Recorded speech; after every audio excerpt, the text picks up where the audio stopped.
learned a saying in Arabic when I was in the Middle East, spent 4 years there. Saying goes, I have two choices, both of which are bitter.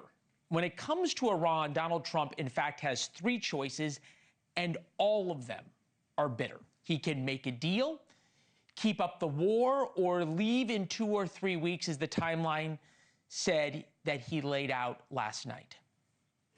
Thanks to the progress we've made, I can say tonight that we are on track to complete all of America's military objectives shortly, very shortly. We're going to hit them extremely hard over the next 2 to 3 weeks. We're going to bring them back to the Stone Ages where they belong. Iran doesn't care about pain, or at least their leaders don't. It's part of the Shia faith. Iran knows Trump is anxious to end this war. They understand American politics. And right now, Iran is losing badly on the battlefield and winning the war of political will. Gas prices are sky high in the United States, and the American people have soured on a war that President Trump did not sell before he started, and the media is not helping him sell as it is going. Like we've been telling you from the beginning, all Iran must do to win is to survive. So let's break down the president's three options.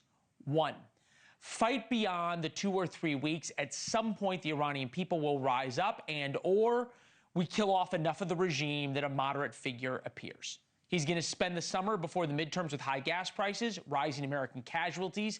To get real leverage, he will have to commit ground troops and have to endure more of this kind of commentary from his many allies, or once allies, in the MAGA media space. Option 2, leave within that 2 or 3 week timeline. Iran controls the Strait of Hormuz, keeps their blackmail power over the world economy, in which case gas prices will also stay high and President Trump looks weak.